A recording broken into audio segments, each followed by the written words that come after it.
ሰላም ጤና ይስጥልኝ። ዩኒቨርሲቲ ጆይን ለማድረግ እያሰባችሁ ነው? እናም የትኞቹ ዩኒቨርሲቲዎች አሪፍ እንደሆኑ ማወቅ ትፈልጋላችሁ? በዚህም ቪዲዮ 10 ኢትዮጵያ ውስጥ የሚገኙ አሪፍ የሚባሉ ዩኒቨርሲቲዎችን አብረን እናያለን። ከ10ኛ ጀምረን የመጨረሻ ያሉት እናያለን። አብራችሁን ቆዩ። 10ኛ አርባ ምንጭ ዩኒቨርሲቲ። አርባ ምንጭ ዩኒቨርሲቲ ከአዲስ አበባ 450 ኪሎ ሜትር ላይ ርቃ በምትገኘው አርባ ምንጭ ከተማ ይገኛል። አርባ ምንጭ ከተማ በጣም የምታምር ከተማ እና አረንጓዴ የሆነች ከተማ ነች። በስሩም 6 ካምፓሶች አሉት። የመጀመሪያው ሜን ካምፓስ ነው። ይህ ትልቁና በጣም ውብ የሆነ ካምፓስ ነው። በስሩም ኢንጂነሪንግ እና የተለያዩ ፊልዶች ይሰጣሉ። ፍሬሽማንም በዚህ ካምፓስ የምትመደቡ ይሆናል። ሁለተኛው አባያ ካምፓስ ነው። ይህ ናቹራል ሳይንስ ተማሪዎች የሚማሩበት ካምፓስ ነው። በዛም ፍሬሽማኖች የምትመደቡ ይሆናል። ሶስተኛው ኡልፎ ካምፓስ ነው። ይህ አነስ ያለና በጣም ውብ የሆነ ካምፓስ ነው። የአግሪካልቸር ካምፓስ ነው። ይህም አግሪካልቸር የምትማሩት እዛ ነው። አራተኛ ነጭ ሳር ካምፓስ ነው። ይሄ የጤና ተማሪዎች ሄልዝ ካምፓስ ነው። አምስተኛ ጫሞ ካምፓስ። ጫሞ ካምፓስ ላይ ሶሻል ሳይንስ ተማሪዎች ነው የምትመደቡት፣ ወይንም የሶሻል ሳይንስ ፊልዶች በዛ ይገኛሉ። የመጨረሻው ስድስተኛው ከአርባ ምንጭ ከእነኛ አምስቱ አርባ ምንጭ ከተማ ላይ ሲገኙ፣ ይሄ መጨረሻው ግን አርባ ምንጭ ከተማ ውጪ በምትገኘው በጎፋ ከተማ ሰውላ ካምፓስ ይገኛል ማለት ነው። 9ኛ አዲስ አበባ ሳይንስ ኤንድ ቴክኖሎጂ ዩኒቨርሲቲ ነው። አዲስ አበባ ሳይንስ እና ቴክኖሎጂ ዩኒቨርሲቲ ወይንም ኤአስቱ አዲስ አበባ ከተማ ቃሊቲ ይገኛል እና ይህም ዩኒቨርሲቲ ከአዲስ አበባ ራሱን ችሎ ለብቻ ራሱን የቻለ ዩኒቨርሲቲ ነው እና መግቢያ ፈተና አለው። ለመግባት ኢንትራንስ ካለፋችሁ በኋላ መግቢያ ፈተና ፈተናችሁ ከአዳማው ካላሱ ጋር በመግቢያ ፈተና ነው የሚገባው። እናም በስሩ አፕላይድ ሳይንስ እና ኢንጂነሪንግ ፊልድ ብቻ ነው የሚሰጠው። ጤና፣ ሶሻል ሳይንስ እዚህ ምንም አይነት የሶሻል ሳይንስ ዲፓርትመንቶች አይሰጡም። ኢንጂነሪንግ እና አፕላይድ ሳይንስ ብቻ ነው የሚሰጠው። እናም ከኢንጂነሪንግ አርኪቴክቸር፣ ሲቪል፣ ኬሚካል የተለያዩ ኢንጂነሪንጎች አሉ እንደ ማይኒንግ ኢንጂነሪንግ፣ ኢንቫይሮንመንታል ኢንጂነሪንግ። አፕላይድ ሳይንስ ስር ደግሞ ፉድ ሳይንስ አለ፣ ኢንዱስትሪያል ኬሚስትሪ፣ ጂኦሎጂ፣ ባዮቴክኖሎጂ የመሳሰሉ ዲፓርትመንቶች ይሰጣሉ። እናም ኢንጂነሪንግ ላይ ፍላጎቱ ያላችሁ እንደ ስሙ የሳይንስ እና የቴክኖሎጂ ዩኒቨርሲቲ ነው። አሪፍ ካምፓስ ነው። እዛው አዲስ አበባም ስለሚገኝ ተመራጭ ያደርገዋል። 8ኛ አዳማ ሳይንስ እንደ ቴክኖሎጂ ዩኒቨርሲቲ ነው ወይንም አስቱ። ልክ እንደ አዲስ አበባ አስቱ ይህም ኢንጂነሪንግ እና የአፕላይድ ሳይንስ ዲፓርትመንቶችን ይሰጣል። ከአዲስ አበባ 100 ኪሎ ሜትር ርቆ ነው የሚገኘው። ለአዲስ አበባ ቅርብ ነው ማለት ነው። እናም በስሩም ኢንጂነሪንግ ዲፓርትመንቶች ሶፍትዌር ኢንጂነሪንግን ጨምሮ ኮምፒውተር ሳይንስ ኤንድ ኢንጂነሪንግን፣ አርኪቴክቸርም በአፕላይድ ስር አፕላይድ ባዮሎጂ፣ አፕላይድ ኬሚስትሪ የመሳሰሉትን እና ፋርማሲን ይሰጣል። ሌላ የሶሻል ሳይንስ እና የጤና ፊልድ የለበትም። በኢንጂነሪንጉና በአፕላይድ ሳይንሱ ዘር ፊልድ ላይ ፍላጎት ያላችሁ ከሁለቱ ውስጥ አንዱን ምርጫችሁ ብታደርጉ አሪፍ ነው ብዬ አስባለሁ። ሳይንስና ቴክኖሎጂ ላይ ፎከስ አድርጎ ስለሚያስተምርም ከሌሎች ዩኒቨርሲቲ የተሻለ ነው ብዬ አስባለሁ። 7ኛ ሀረማያ ዩኒቨርሲቲ። ሀረማያ ዩኒቨርሲቲ ከአዲስ አበባ 510 ኪሎ ሜትር ርቆ ነው የሚገኘው ወይንም ከሀረር ከተማ 23 ኪሎ ሜትር ርቆ ይገኛል። በሀረማያ ከተማ ውስጥ ይገኛል።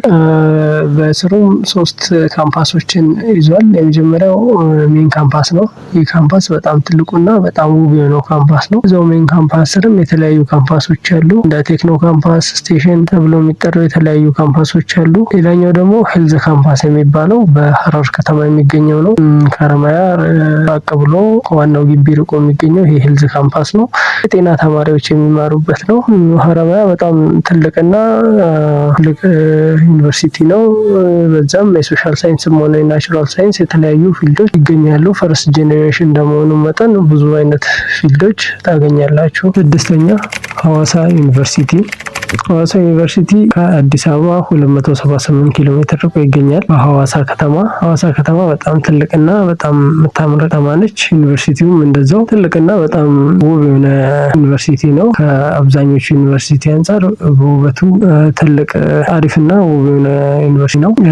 በስሩም የተለያዩ ካምፓሶች አሉ። 7 የሚደርሱ ካምፓሶች አሉ። የመጀመሪያው ሜን ካምፓስ ነው። በዚህም ኢንጂነሪንግ፣ አርኪቴክቸር፣ ሎ፣ ቱሪዝም እንደ ሆቴል ማናጅመንት የተለያዩ የናቹራል እና የሶሻል ዲፓርትመንቶች ይሰጣሉ። ሁለተኛው ቴክኖ ካምፓስ ነው። በዚህም ኢንጂነሪንግ፣ ኮምፒውተር ሳይንስ እና ኢንፎርሜሽን ሲስተም ፊልዶች ይሰጣሉ እና ማወቅ ያለባቸው ሶፍትዌር ኢንጂነሪንግ፣ ኢንጂነሪንግ በሐዋሳ ዩኒቨርሲቲ አይሰጥም ማለት ነው። ሐዋሳ ዩኒቨርሲቲ ላይ ሶፍትዌር ኢንጂነሪንግ አሁን አልተጀመረም ወይንም እና ሌላኛው ሄልዝ ካምፓስ በሚባለው ካምፓስ ይሰጣል። ጤና መማር የምትፈልጉ ከሆነም መማር ትችላላችሁ።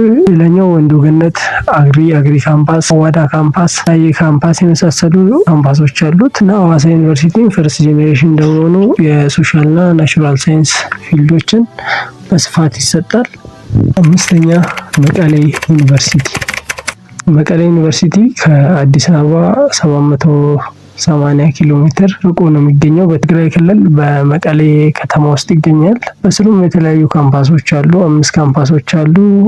ሶሻል ካምፓስ፣ ሄልዝ ካምፓስ፣ ካምፓስ ወይንም አሪድ ካምፓስ ተብሎ የሚጠራው ወይንም ቬተርናሪ ካምፓስ፣ የተለያዩ ካምፓሶች አሉ። በዚህም የሶሻልም የናቹራልም ሆነ ጤናም ኢንጂነሪንግንም ጨምሮ የተለያዩ ፊልዶች ይገኛሉ። ፈርስት ጄኔሬሽን እንደመሆኑ መጠን ብዙ ፊልዶችን ይሰጣል። አራተኛ ባህር ዳር ዩኒቨርሲቲ ከአዲስ አበባ 565 ኪሎ ሜትር ርቃ በምትገኘው በባህር ዳር ከተማ ይገኛል። ባህር ዳር ሰፊና ትልቅ ከተማ ነች።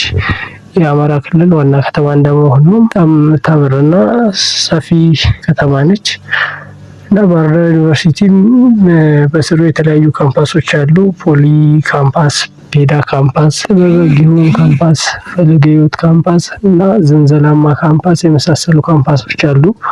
የሶሻል ሳይንስ እና የናቹራል ሳይንስ ፊልዶችን በስፋት ይዞ እና ሌላ ካምፓስ ላይ የማይገኙ ዲፓርትመንቶችንም የያዘ ካምፓስ ነው። በጣም ፈርስት ጄኔሬሽን እንደመሆኑ መጠን በጣም ብዙ ፊልዶችን ይዟል። ኢንጂነሪንግም ሆነ የሶሻል ሳይንስ የተለያዩ ፊልዶች ይገኙበታል። ሶስተኛ ጅማ ዩኒቨርሲቲ ከአዲስ አበባ 355 ኪሎ ሜትር ርቆ ይገኛል እና በጅማ ከተማ የሚገኝ ሲሆን ጅማ ከተማ በጣም ትልቅ ከተማና ውብ የሆነች ከተማ ነች። በስሩም የተለያዩ ካምፓሶች አሉ። 5 የሚደርሱ ካምፓሶች አሉ። እነሱም ሜን ካምፓስ፣ ቤኮ ካምፓስ፣ ቴክኖ ካምፓስ፣ አግሪ ካምፓስ እና አጋሮ ካምፓስ አለ። በጅማ ካምፓስ የተለያዩ ፊልዶች ይሰጣሉ። ፈርስት ጄኔሬሽን እንደመሆኑ መጠን በጅማ ካምፓስ የሶሻልም ሆነ የናቹራል ሳይንስ ፊልዶችን ይሰጣል። በኢንጂነሪንግም ሆነ በጤናም ታዋቂ የሆነ ግቢ ነው።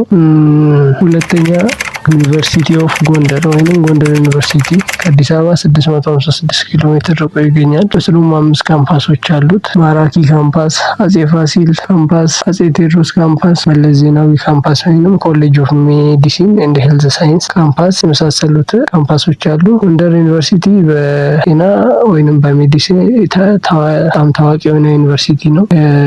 ፈርስት ጄኔሬሽን እንደመሆኑ መጠን የሶሻልም ሆነ የናቹራል ሳይንስ ዲፓርትመንቶችን ይሰጣል። ኢንጂነሪንግን ጨምሮ የተለያዩ ፊልዶች ይገኙበታል። የመጨረሻውና አንደኛ የሆነው አዲስ አበባ ዩኒቨርሲቲ ነው። አዲስ አበባ ዩኒቨርሲቲ አሁን ላይ ራስ ገዝ ሆኗል እና ለመግባት መግቢያ ፈተና ወይም ዩኤቲ ትፈተናላችሁ።